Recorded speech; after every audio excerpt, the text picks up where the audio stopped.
નવા સરપંચ છે ને, હમણાં એક બેનના ઘરવાળા સ્વર્ગ સીધા આવ્યા તો બેનનો ઓલો પાત હતો, આખું ગામ ભેગું થઈ ગયું, સરપંચ ને ઉપસરપંચ ને પ્રમુખ ને બધા ભેગા થઈ ગયા, સભ્યો ને બધા, અને બેનનો ઓલો પાત હતો.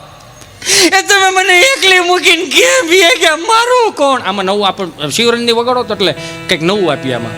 સાહેબ આ કરુણ રસ કહેવાય શિવરંજની, એટલે આ સર્વને ખબર હશે, પણ કરુણ રસમાં લગભગ કરુણતા જ ફેલાવાનો. પણ મને એમ થયું હું કામ રોવરાવા ભાઈ, દાંત કાઢો ને મારો બાપ. દાંત કાઢવાની પોઝિટિવિટીનો સ્ત્રોત છે, નેગેટિવિટીનો સ્ત્રોત નથી. દાંત કાઢતા કાઢતા પોઝિટિવિટી જ આવે, નેગેટિવિટી નો આવે એનો દાખલો આપું. નો આવે નો આવે નો આવે. દાંત કાઢતા કાઢતા કોઈ દી એવું ફીલ કર્યું સવાર 5 લાખ ભરવા જ પડે એમ છે, એવું નો થાય. એલો દાંત કાઢો ને મારો બાપ ગયો. આ બેનનો ઓલો પાત, એ તમે મને એકલી મૂકીને કેમ કે મારું કોણ, આ છોકરાઓનું કોણ, અને કેમ મોટા કરવા, અને કઈ રીતે મોટા કરવા?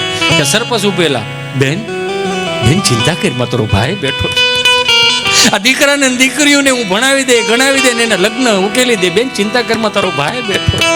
કે બેન એ વિષય ઉપર મૂકીને બીજા વિષય, એનો મને કાંઈ વાંધો નથી ભાઈ. આણે મને 2 પ્રોમિસ આપેલા,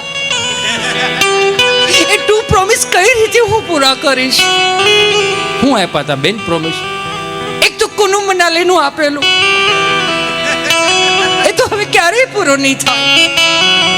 બીજું પ્રોમિસ એને મને 4 ધામની યાત્રા કરાવવાનું પ્રોમિસ આપેલું, એ કઈ રીતે પૂરું કરું? બેન ચિંતા કરીમાં તારો ભાઈ બેઠો છે, આપણે 4 ધામની યાત્રામાં જાઉં, બેન ભાઈ બે જાઉં, 4 ધામની યાત્રા કરી અને ભાઈ બી નાઈન પાછા આપણે વતન પધારશું. બેન ચિંતા કરી.